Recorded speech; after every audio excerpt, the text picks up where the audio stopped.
At multiple hearings, including Caldwell, Middleton, Wilder, and Melba, Chairman Holton opened by stating that discussion of annexations, ownership, and related concerns would not be permitted, and that this limitation would be strictly enforced.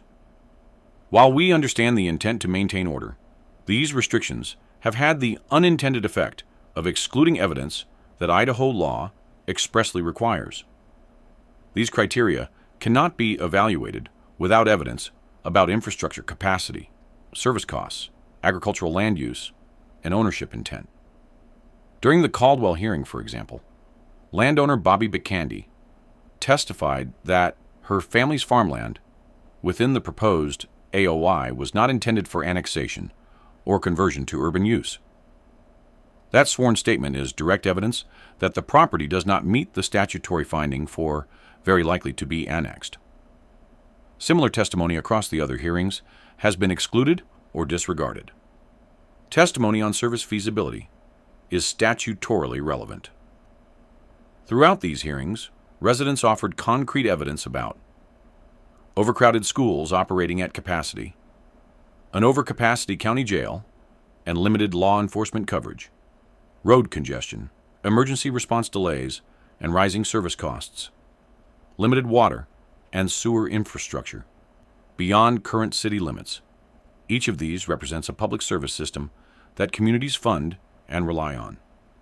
Idaho's Local Land Use Planning Act and 67-6526 require consideration of whether services can be extended at a reasonable cost before expanding urban boundaries.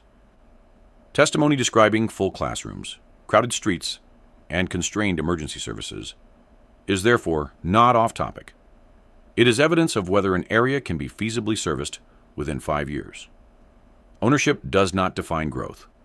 Capacity does. Statements made during the hearings suggest that areas of impact boundaries should follow land ownership patterns or developer holdings. That interpretation conflicts with both the statute and legislative intent. Areas of impact must be based on service feasibility, not market speculation. Ownership alone does not make annexation likely under 67-6526-4 APCI, unless a city can demonstrate the capacity to serve that property within 5 years.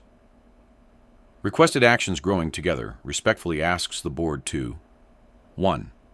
Reopen public testimony for the Caldwell, Middleton, Wilder, and Melba areas of impact hearings to allow legally relevant evidence on service feasibility, ownership intent, and annexation likelihood.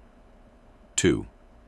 Clarify at the start of remaining areas of impact hearings that testimony about annexation likelihood, service feasibility, and property ownership is legally relevant and should be included in the record. 3.